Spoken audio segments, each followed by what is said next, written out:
Marcela. Hoje a gente vai falar sobre radiciação. O que a gente precisa saber no final dessa aula?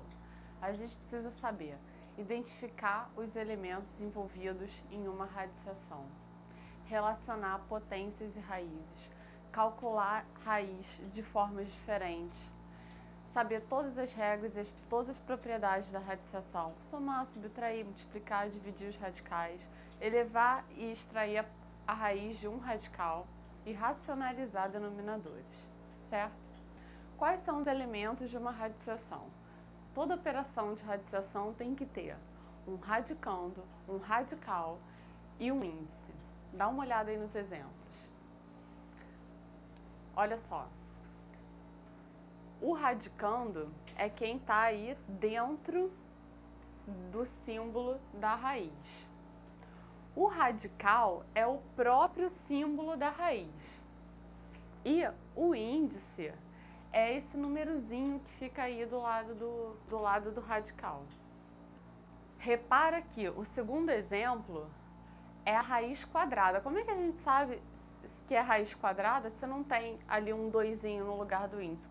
Porque quando é raiz quadrada, a gente combinou que não vai ter o 2 ali no lugar do índice, certo? Qual a relação entre a potenciação e a radiciação? Moleza, uma é a operação inversa da outra. Dá uma olhada aí no exemplo. 3 elevado ao quadrado é igual a 9. Raiz quadrada de 9 é igual a 3. O índice da raiz é igual ao expoente lá, ó, do início do exemplo. 5 elevado ao cubo é igual a 125. Raiz cúbica de 125 igual a 5. Agora responde, por que é que não existe raiz quadrada de número negativo?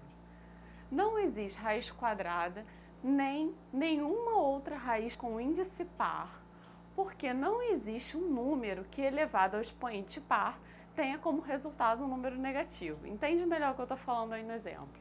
Olha lá, menos 9, raiz de menos 9, raiz quadrada de menos 9.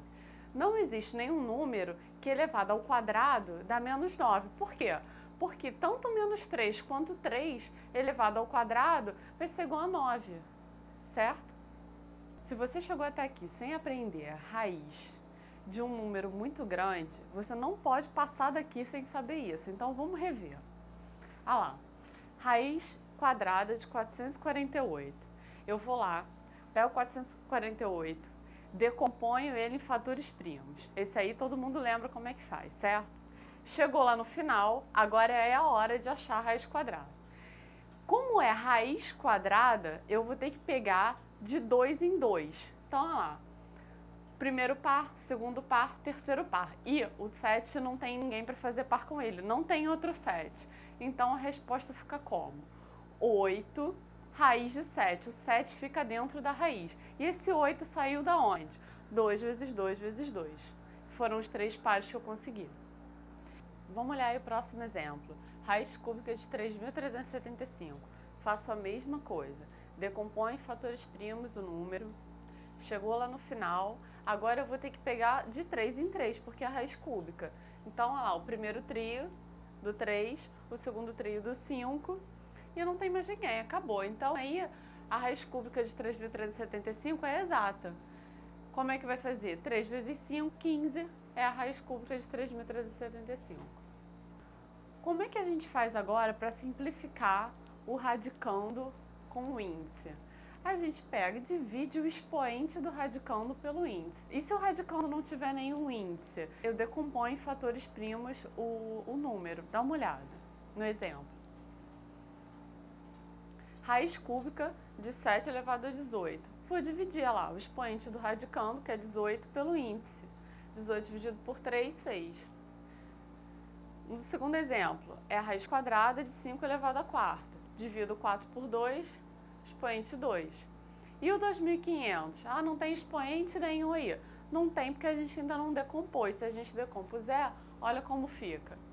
2 elevado ao quadrado, olha lá, divido 2 por 2 dá 1. Então, o 2 fica elevado a 1. 5 elevado à quarta, 4 divididos por 2, que é o índice, dá 2. Então, 2 vezes 5 elevado ao quadrado. 5 elevado ao quadrado é 25, certo? 5 vezes 5 vezes 2, 50.